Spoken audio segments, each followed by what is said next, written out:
I think you've given our committee our marching orders today, which is to hold the line. You held the line, and now we've got to hold the line. So I want to thank you for that. If we show a fraction of the courage and the valor that you all demonstrated on January 6th, then we will hold the line in this committee. But I want to ask you about holding the line.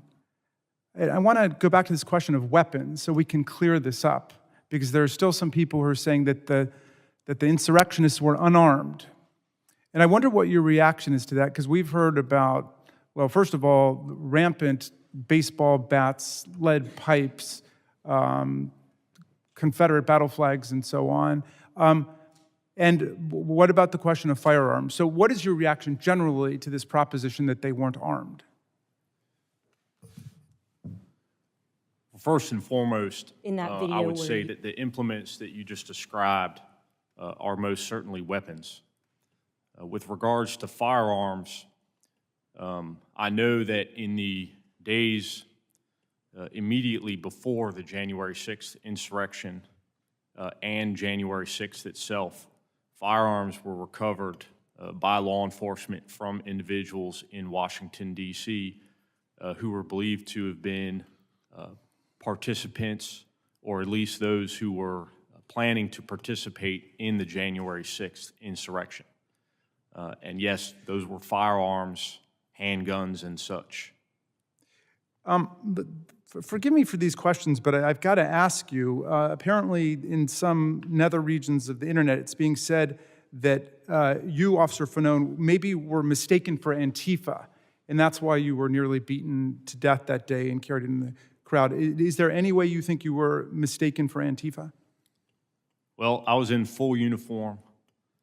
I was, like I said, wearing my uniform shirt adorned with the Metropolitan Police Department's patch. I had my badge on until somebody ripped it off my chest. I do not believe I was mistaken for a member of Antifa. You mentioned in your testimony that there's some people who would prefer that all of this go away, that we not have an investigation. Let's let bygones be bygones. But you seem pretty determined to get the country to focus on this. Why is that so important to you? Well, first and foremost, because of the actions of officers who responded there that day, specifically from my department, but also from the U.S. Capitol Police and some of the surrounding jurisdictions. Downplaying the events of that day is also downplaying those officers' response. And like Sergeant Gunnell said, some of the officers, part of the healing process from recovering from the traumatic events of that day is having the nation accept the fact that that day happened.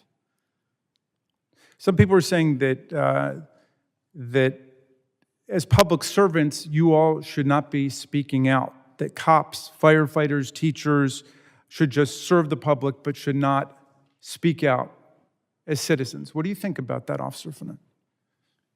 Well, I disagree.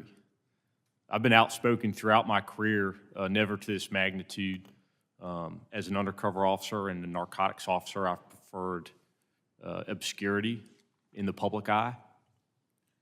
However, this event is something that we have not experienced in our lifetimes.